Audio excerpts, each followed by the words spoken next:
Hi friends welcome to Ashma vlog. எல்லாரும் எப்படி இருக்கீங்க? நான் ரொம்ப நல்லா இருக்கேன். நீங்களும் எல்லாரும் ரொம்ப நல்லா இருப்பீங்கன்னு நம்புறேன். இன்னைக்கு இந்த விலாகில் வந்து பார்த்தீங்கன்னா, தை கிருத்திகை விலாக் தான் உங்க கூட வந்து ஷேர் பண்ணிக்க போறேன். தை கிருத்திகை அன்னைக்கு எல்லா வேலையும் முடிச்சுட்டு, அதுக்கப்புறம் பார்த்தீங்கன்னா, எங்க குலதெய்வ கோவிலுக்கு மலையனூருக்குமே வந்து கிளம்பியிருந்தேன். இது எல்லாமே இந்த விலாகில் வரும். வீடியோவை ஸ்கிப் பண்ணாம பார்த்துட்டு, வீடியோ எப்படி இருந்தது கமெண்ட்ல சொல்லுங்க. இன்னைக்கு காலையில வந்து பார்த்தீங்கன்னா, ஒரு 4 மணிக்கெல்லாம் எந்திரிச்சாச்சு. மத்த நாள விட பார்த்தீங்கன்னா, கொஞ்சம் சளி புடிச்சிட்டு இருக்கு அப்படின்றதுனால பார்த்தீங்கன்னா, இப்பலாம் சீக்கிரம் எந்திரிக்கிறது கிடையாது. ஏன்னா ரொம்ப பனி பெய்யுது. நான் பனி பெய்யல அப்படின்னு வந்து சொல்லியிருந்தேன் இல்லையா? இப்ப இந்த தை மாசத்துக்கு அப்புறம் தான் வந்து பார்த்தீங்கன்னா, பனி அவ்ளோ பெய்யுது. அப்படியே ஆளே வந்து தெரிய முடியல. அந்த அளவுக்கு வந்து பனி பெய்யுதுன்றதுனால, ஏற்கனவே வேற சளி புடிச்சிட்டு இருக்கா. அதனால வந்து சீக்கிரம் எந்திரிக்கிறது இல்ல. ஓரளவுக்கு விடிஞ்ச பிறகு தான் எந்திரிக்கிறது. இன்னைக்கு வந்து தைக்கிறதுக்கே கொஞ்சம் வேலைலாம் நெறையா இருக்கு அப்படின்றதுனால பார்த்தீங்கன்னா, கொஞ்சம் சீக்கிரமாவே எந்திரிச்சுட்டேன். 4 மணிக்கு எந்திரிச்சேன். இன்னைக்கு ஏகப்பட்ட வேலை இருக்கு. எல்லா நாளுமே வந்து நம்மளுக்கு ஒரே மாரி இருக்காது இல்லையா? ஒரு நாள் நம்மளுக்கு வந்து ஒரு மாதிரி இருக்கும். அந்த மாரி இன்னைக்கு வந்து பார்த்தீங்கன்னா, இன்னைக்கு எப்படி நான் வந்து இன்னைக்கு சீக்கிரமா வந்து டைமுக்கு வந்து சாப்பாடு இதெல்லாம் செஞ்சு வந்து படைக்க போறேன்னு தெரியல அப்படின்ற மாரி தான் வேலைய வந்து ஸ்டார்ட் பண்ணியிருந்தேன். அது கொஞ்சம் முன்னாடியே நம்ம எந்திரிச்சு கொஞ்சம் நிதானமா செய்ய ஆரம்பிக்கலாம் அப்படின்றதுக்காக, காலைல எந்திரிச்சு கோலம்லாம் போட்டுட்டேன். இன்னைக்கு பசங்களுக்கு ஸ்கூல் இருக்கு. இந்த பசங்களுக்கு ஸ்கூல் இல்லனாலே வந்து பார்த்தீங்கன்னா, பாதி வேலை வந்து முடிஞ்சிரும். ஸ்கூல் இருக்கிறதுனால வந்து பார்த்தீங்கன்னா, அவங்களுக்கு வந்து டிஃபன் செஞ்சு, லஞ்ச் செஞ்சு அவங்கள அனுப்பிட்டு அதுக்கப்புறம் இந்த வேலைய வந்து செய்றேன்றதால பார்த்தீங்கன்னா, எனக்கு கொஞ்சம் டைம் எடுக்கும். ஆளுங்களுக்குலாம் சாப்பாடு செய்றேன்றதுனால.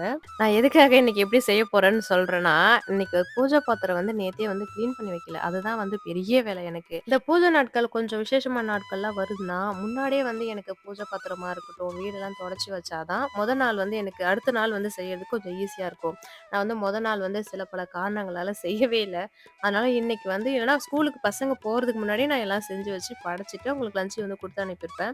பூஜை பாத்திரம் வேலை இருக்குன்றனால தான் எனக்கு வந்து இன்னைக்கு எப்படி வந்து முடிக்க போறேன்னு தெரியல அப்படின்னு வந்து சொல்லியிருந்தேன்.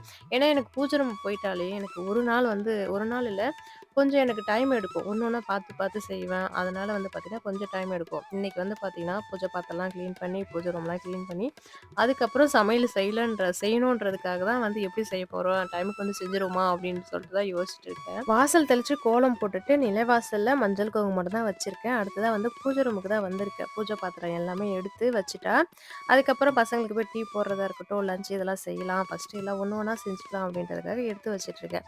எனக்கு வந்து பார்த்தீங்கன்னா, எனக்கு பரபரன்னு இது செஞ்சோம், இத எடுத்து டக்கு டக்குன்னு வச்சுட்டு அடுத்த வேலைய போய் பார்ப்போம் அப்படின்னு வந்து செய்ய மாட்டேன். அந்த பூஜை வேலைய மட்டும் பார்த்தீங்கன்னா, ஒண்ணு ஒண்ணு பார்த்து பார்த்து அழகா செய்யணும். அது எனக்கு கடகடன்னு செஞ்சாலாம் எனக்கு வந்து திருப்தி தெரியாது. அதனால வந்து பார்த்தீங்கன்னா, ஒரு கோலம் போட்டாலுமே வந்து பார்த்தீங்கன்னா, அது பார்த்து பார்த்து அழகா இருக்கா? ரசிச்சு போடுவேன். அதனாலேயே எனக்கு பார்த்தீங்கன்னா, எனக்கு கொஞ்சம் டைம் எடுக்கும்.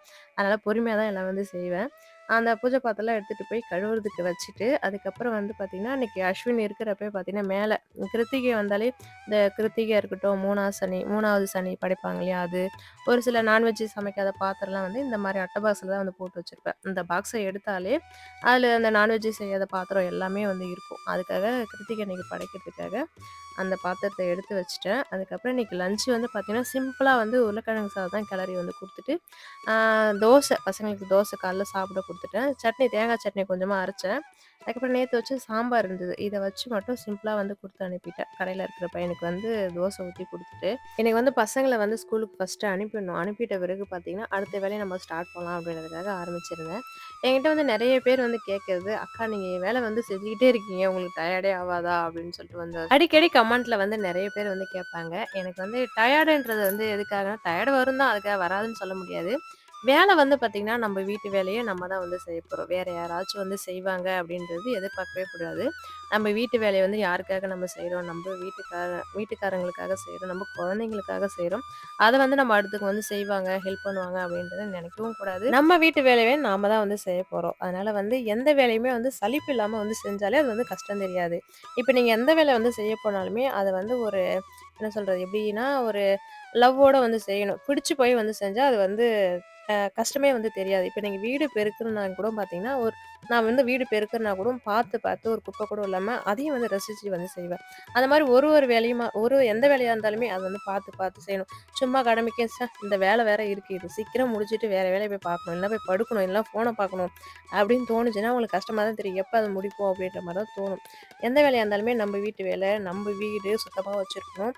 அந்த மாரி யோசிச்சு வந்து செஞ்சாலே நம்மளுக்கு வந்து கஷ்டம் தெரியாது. நானுமே அப்படிதான் செஞ்சுட்டுருக்கேன். நெறைய பேர் வந்து கேட்டுட்டே இருந்தீங்க. "எப்படிக்கா நீங்க வந்து டயர்டே ஆவாதா? எப்படிக்கா வேலை செஞ்சுட்டே இருக்கீங்க?" அப்படின்ட்டு.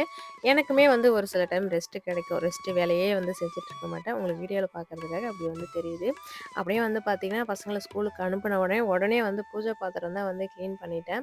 ஆ கொஞ்ச நேரம் நெறைய பாத்திரம் மாரி தான் இருக்கும். நெறைய பேர் அப்படிதான் வந்து சொல்லியிருந்தீங்க. "நெறைய பாத்திரம் இருக்கு. இப்படிதான் கிளீன் பண்றீங்க" அப்படின்ட்டு. எனக்கு பூஜை பாத்திரம் கிளீன் பண்றதுக்கு ரொம்ப வந்து டைம் எடுக்காது.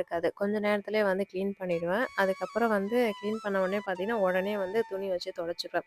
துணி வச்சு தொடச்சா தான் அந்த பூஜை பாத்திரம் வந்து பார்த்தீங்கன்னா, ஒரு 2 வாரத்துக்கு வரைக்கும் அப்படியே வந்து பளிச்சுன்னே இருக்கும். நீங்க கழுவிட்டு வந்து அப்படியே வச்சுட்டீங்கன்னா, அது ஒரு மாரி கருத்த மாரி ஆயிடும். உடனே வந்து நல்லா ஒரு ஃபேன் காத்துலயோ தொடச்சு உடனே வந்து கையோட வந்து தொடச்சிட்டு, ஃபேன் காத்துல இல்லன்னா வந்து லைட்டான வெயில் இருக்கும் இல்லையா? அந்த இடத்துல வச்சுட்டீங்கன்னா, பாத்திரம் வந்து பார்க்கறதுக்கு நல்லா பளபளன்னு இருக்கும். இந்த வியாழக்கிழமை டைம்ல நான் பூஜை பாத்திரம் கிளீன் பண்றப்ப பார்த்தீங்கன்னா, பசங்க ஸ்கூல் விட்டு வந்துருவாங்க அந்த டைமுக்கு.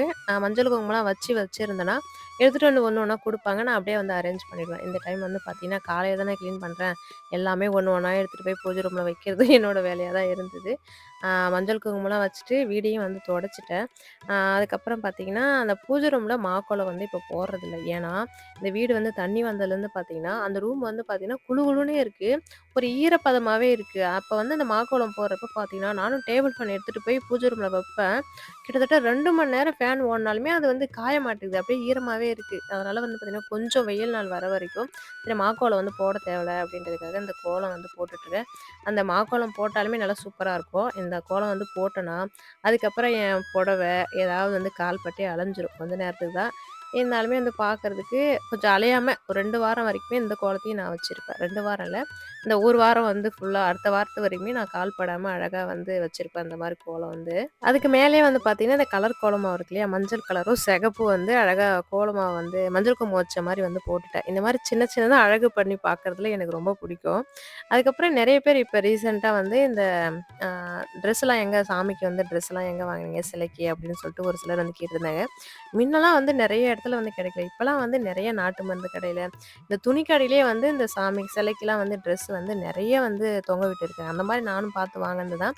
எதர்ச்சியா துணி கடைக்கு போறப்ப தான் அங்க வந்து கிடைச்சது தான். சூப்பராவே இருக்கு. நான் எங்க வாங்குனேன்னா, விழுப்புரம் கன்னிகா பரமேஸ்வரன் வந்து எதர்ச்சியா வந்து ட்ரெஸ் எடுக்க போறப்ப அங்க கிடைச்சது. அங்க வந்து வாங்கிட்டு வந்தேன். இதுதான் வந்து கரெக்ட்டா முருகருக்குமே, அன்னபூர்ணி சிலைக்குமே கரெக்ட்டா இருந்தது. இதுக்கு முன்னாடி வந்து திருவண்ணாமலை போயிருந்தப்ப அங்க வாங்கிட்டு வந்தேன். அது வந்து பார்க்கறதுக்கு பெருசா இருந்தது. அந்த அளவுக்கு செட் ஆவல. அதுக்கப்புறம் இது வாங்கிட்டு வந்த பிறகு அத ஓரம் வச்சுட்டு இதே வந்து போட்டுருக்கேன். ஏன்னா, இதான் வந்து ஃபிட்டா நல்லாவே இருக்கு பார்க்கறதுக்கு. சிலைக்குலாம் இந்த மாரி ட்ரெஸ் வாங்கிட்டு வந்து தான் போடணும்னு அவசியம் கிடையாது. இதுக்கு முன்னாடி நான் வந்து எப்படி போட்டிருந்தேன்னா, அந்த ஜாக்கெட் பிட்லாம் இருக்கு இல்லையா? கட் பண்ணி இந்த டெய்லர் கடையில வந்து போட்டிருப்பாங்க இல்லையா? அத வந்து முருகப்பெருமானுக்கு வந்து பச்சை கலரு, அதுக்கப்புறம் அன்னபூர்ணி சிலைக்கு சிகப்பு கலரு இந்த மாரி கட் பண்ண துணிலாம் இருந்தது.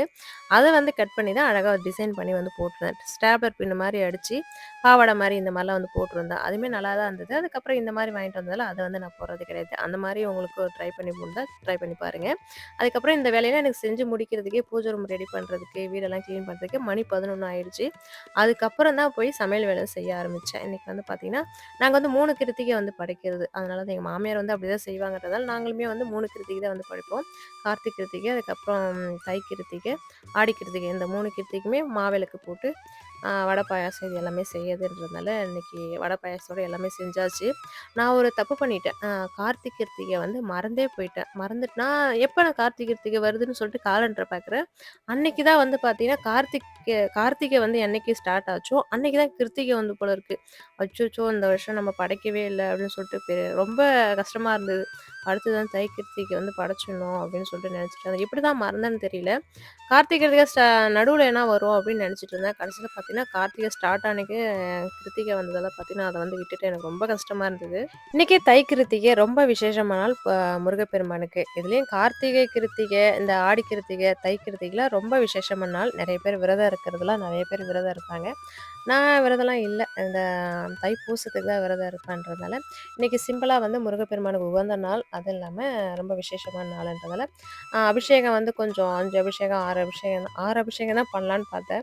இருந்தாலும் டைம் இல்ல. இதுக்கப்புறம் வந்து பார்த்தீங்கன்னா, கோவிலுக்கு போறதுக்கு எல்லாம் ரெடி பண்ணணுன்றதால, சிம்பிளா வந்து 3 அபிஷேகத்திலே முடிச்சிடலான்றதுக்காக, ஆ பாலு, அதுக்கப்புறம் சந்தனம், அதுக்கப்புறம் தயிர் இது 3 அபிஷேகம் தான் வந்து பண்ணியிருந்தேன். தைப்பூசத்துக்கு 48 நாள் நெறைய பேர் வந்து முருகப்பெருமானுக்கு விரதம் இருந்திருப்பீங்க. வர செவ்வாய்க்கிழமை தைப்பூசம் வந்து வரப்போது. நீங்க நெனைச்சது எல்லாமே வந்து நடத்தி குடுப்பாரு முருகப்பெருமான். நெறைய பேருக்கு பெரிய இருக்கிற பிரச்சனையே வந்து பார்த்தீங்கன்னா, எல்லாருக்கும் தெரியும். அந்த குழந்தை பாக்கியம்ன்றது வந்து பார்த்தீங்கன்னா, ரொம்ப பெரிய இது கஷ்டம். அது வந்து இந்த வருஷத்துல வந்து நெறைய பேர் குழந்தை பாக்கியம் இல்லாத நம்ம சப்ஸ்கிரைபர் எல்லாருக்குமே வந்து கண்டிப்பா வந்து குழந்தை பாக்கியம் இருக்கணும். நானுமே வந்து தைப்பூசம் அன்னைக்கு விரதம் இருக்கேன். நானுமே வந்து வேண்டிக்க போறேன். கண்டிப்பா விரதம் இருக்கிறவங்க எல்லாருமே வந்து வேண்டிக்கோங்க. ஏன்னா, அந்த குழந்தை பாக்கியம் இல்லாதன்றது வலி வந்து பார்த்தீங்கன்னா, ரொம்ப பெரிய வலி. அது வந்து ஃபர்ஸ்ட் கண்டிப்பா வந்து இருக்கக்கூடாது. நெறைய பேர் எல்லாருக்குமே தான் சொல்றேன். நம்ம சப்ஸ்கிரைபர்ன்னு சொல்லல. எல்லாருக்குமே கண்டிப்பா வந்து முருகப்பெருமான் குழந்தை பாக்கியம் வந்து குடுக்கணும். இந்த கடவுள் வந்து பார்த்தீங்கன்னா, எல்லாருக்கும் ஏதாவது வந்து ஒரு கஷ்டத்த வந்து குடுத்துக்கிட்டே தான் இருப்பாங்க. ஏன்னா வந்து, நம்மள வந்து என்கேஜ்டா வச்சுக்கிட்டா தான் அவங்கள வந்து நெனைக்கிறத வந்து நம்ம நெனைக்க மாட்டோம் அப்படின்றதுக்காக, ஏதாவது வந்து ஒரு கஷ்டத்த வந்து ஏதாவது ஒரு ரூபத்துல வந்து கடவுள் வந்து குடுத்துக்கிட்டே இருப்பாருங்கிறனால, அதை மீறி வந்து நம்ம வாழறது தான் நம்ம வாழ்க்கை. அதனால பார்த்தீங்கன்னா, கஷ்டன்றது எல்லாருக்குமே ஏதோ ஒரு விஷயத்துல வந்து கஷ்டம் இருந்துகிட்டே தான் இருக்கும். அதுக்காக இந்த மாரிலாம் நம்மளுக்கு கஷ்டத்த வந்து குடுத்துக்கிட்டே இருக்காரே அப்படின்னு சொல்லிட்டு நம்ம துவண்டு வந்து போகக்கூடாது. அடுத்தடுத்து நம்ம வந்து அத தாண்டி வந்து நம்ம வாழறது தான் வாழ்க்கை. அதனால வந்து பார்த்தீங்கன்னா, நமக்கு தான் கடவுள் வந்து கஷ்டத்த வந்து குடுத்துக்கிட்டே இருக்காரு. ஒரு சந்தோஷம் எதுவுமே இல்ல அப்படின்னு வந்து நெனச்சுக்காதீங்க. இன்னைக்கு நல்லா இருக்கிறவங்க கிட்ட போய் நீங்க கேட்டிருந்தீங்கன்னா, நான் அப்ப வந்து கஷ்டப்பட்டேன். அதனால தான் இப்ப வந்து நான் நல்லா இருக்கேன் அப்படின்னு வந்து சொல்லுவாங்க. அதனால வந்து அந்த முருகப்பெருமானுக்கு விரதம் இருக்கிறவங்க வந்து பார்த்தீங்கன்னா, கண்டிப்பா வந்து நம்ம எத நெனச்சு நம்ம விரதம் இருக்கிறோமோ, அது வேணான்ற அளவுக்கு நம்மள வந்து ஒரு நிலைமைக்கு வந்து கொண்டு போவாரு. இந்த மாரியான பல சோதனைகள் குடுத்து தான், அதுக்கப்புறம் அவருக்கு உண்டானத நம்ம கேட்டத வந்து குடுப்பாரு. போதும் போதுன்ற அளவுக்கு வந்து குடுப்பாரு. இந்த அளவுக்கு தான் முருகப்பெருமான் கண்டிப்பா வந்து நீங்க நெனச்சது எல்லாமே வந்து கண்டிப்பா நிறைவேறும். அப்படியே பார்த்தீங்கன்னா, பூஜைக்கானது எல்லாமே எடுத்து வச்சுட்டேன். பூ அர்ச்சனை பண்றதுக்காகவும் எடுத்து வச்சுட்டேன். மாவிளக்கு, வெத்தல பாக்கு, வாழைப்பழம் எல்லாமே வந்து மணப்பலகை போட்டு கொஞ்சம் பச்சை கலர் துணி போட்டு கீழ வந்து அர்ச்சனை பண்றது. இதெல்லாம் கொஞ்சம் விசேஷமான நாட்கள்ல இந்த மாரி வந்து செய்யறதுன்றதால இந்த மாரி எடுத்து வச்சுட்டேன். தேங்காய் உடைச்சுட்டு எப்பயுமே வந்து தேங்காய் மறந்துருவோன்றதால தேங்காவ எப்பவுமே எடுத்தே வச்சுட்டேன். நல்லா சூப்பரா வந்து இந்த தை கிருத்திகை வந்து எனக்கு ரொம்ப நல்லாவே வந்து போச்சு.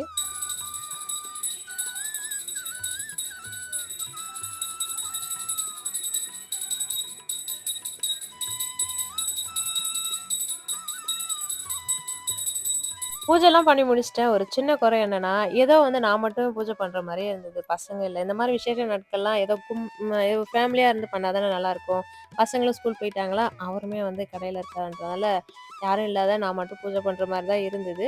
சிம்பிளா 108 போற்றிகள்லாம் சொல்லல. முருகப்பெருமானுக்கு வெற்றிவேல் முருகனுக்கு அரோகரா, ஓம் சரவணபவ இதெல்லாம் சொல்லி பூவால அர்ச்சனை பண்ணி அன்னைக்கு பூஜைய வந்து சிறப்பா பண்ணி முடிச்சுட்டேன். இதுக்கப்புறம் வந்து பார்த்தீங்கன்னா, உடனே வந்து கொஞ்ச நேரம் கூட உட்காரல. எப்படி கட கட கடன்னு காலையிலேருந்து சாப்பிட்றதுக்கு மட்டும் தான் உட்காந்தேன். அது காலையில சாப்பிட்றதுக்கு உட்காந்தனா என்னன்னு தெரியல. மதியம் சாப்பிட்றதுக்கு மட்டும் தான் உட்காந்தேன். அது கூட சாப்பிட கூட இல்ல. விளக்கு எரியுது. இலை கூட இன்னும் எடுக்கல. கொஞ்சம் நேரம் இருக்கணும் அப்படின்றதுக்காக அங்க விட்டுட்டு, அதுக்குள்ள பொங்கல் வைக்கிறதுக்காக பொங்கல் கூடையில வந்து மஞ்சள், குங்குமம்லாம் வச்சு எடுத்துட்டு போனோம் இல்லையா? அதுக்காக அது வந்து ரெடி பண்ண ஆரம்பிச்சுட்டேன். இன்னைக்கு வந்து எப்படி இருந்ததுன்னா, இந்த அவை சண்முகில வந்து கமலஹாசன் சார் வந்து ஓடி ஓடி விழுந்து வேலை செய்வார்ல, அந்த மாரி தான் இருந்தது. எனக்கு உட்கார கூட டைம் இல்லாம, அந்த வேலை செய்யறது, இந்த வேலை செய்ய அடுத்தது வந்து டைம் ஆகுது. ஏன்னா இப்ப அமாவாசைனா மட்டும் பஸ் நெறையா இருக்கும். இந்த டைமுக்கு தான் பஸ் இருக்குன்றனால, போன டைம் போன பஸ்ஸுக்கே போலாம். சீக்கிரமா போயிடலாம். இடம் பிடிக்கிறதுக்கு, படுக்கிறதுக்குலாம் அப்படின்றதுக்காக கொஞ்சம் கடகடன்னு செஞ்சுட்டு இருந்தேன். பசங்க ஸ்கூல் விட்டு வந்த உடனே அப்படியே வந்து கிளம்பி போற மாரி எல்லா வேலையும் செஞ்சுட்டு இருந்தேன். படைச்சுட்டு சாப்பிட கூட இல்ல. இலை வந்து அப்படியே இருக்கு. விளக்கு எரிஞ்சிட்டு இருக்கு. கொஞ்ச நேரம் கழிச்சு சாப்பிடலாம் அப்படின்றதுக்காக பூஜை ரூம்லயே இருந்தது. இந்த வேலையெல்லாம் முடிச்சுட்டு, அதுக்கப்புறம் தான் போய் சாப்பிட ஆரம்பிச்சிருந்தேன். இந்த மலையனூர் போற பிளான் வந்து பார்த்தீங்கன்னா, திடீர் பிளான் வந்து சொல்லலாம். அதனால தான் வந்து அவசர அவசரமா இன்னைக்கே வந்து இவ்வளோ வேலையில வந்து கிளம்புற மாரி ஆயிப்போச்சு. சண்டே போனா வந்து போன டைமே வந்து கூட்டத்தில மாட்டிக்கிட்டோமா, அதனால வந்து இந்த டைம் வந்து சண்டேல லீவ் டைம்லயே வந்து போக்கூடாது அப்படின்றதுக்காக தான் இன்னைக்கு வந்து கிளம்பியிருந்தது. அந்த வேலைய முடிச்சுட்டு, அதுக்கப்புறம் சாப்பிட்டுட்டு, உடனே வந்து பார்த்தீங்கன்னா, சப்பாத்தி மாவு வந்து பெசஞ்சு போட்டுட்டு, நைட் சாப்பிடுறதுக்காக சப்பாத்தி வந்து செஞ்சுட்டு, கூடவே வந்து பார்த்தீங்கன்னா, அ கருப்பு கடல போட்டு குருமா வந்து ரெடி பண்ணி வச்சுக்கிட்டேன். காலை சாப்பாடு எங்கேயாச்சும் கூழ்லாம் குடிச்சுக்கலாம் அப்படின்றதுக்காக, சிம்பிளா இது மட்டும் நைட் சாப்பாடு மட்டும் செஞ்சுக்கிட்டு, கிச்சனுமே வந்து கிளீன் பண்ணிட்டேன் கையோட. ஏன்னா, அங்கேருந்து வருவோம், கொஞ்சம் டயர்டா வருவோம். இந்த வேலைலாம் இருந்ததுனா நம்மளுக்கு ஒரு மாதிரியா இருக்குன்றதால, கிச்சன ஃபுல்லா வந்து கிளீன் பண்ணிட்டு, ஒரு 5:30 மணி இருக்கும். 5:30 6:30 இருக்கும்னு நெனைக்கிறேன். நாங்க கிளம்புறதுக்கு டைம் ஆயிப்போச்சு. அதனால வந்து 6:30 மணிக்கு மேல தான் சாமிலாம் கும்பிட்டுட்டு, வீட்லருந்து கிளம்பியாச்சு. இதோட அடுத்த விளாக்ல பார்க்குறேன். இந்த வீடியோ புடிச்சிருந்தா லைக் பண்ணுங்க. இப்ப தான் என் சேனல ஃபர்ஸ்ட் டைம் பார்க்குறீங்கன்னா, மறக்காம சப்ஸ்கிரைப் பண்ணுங்க.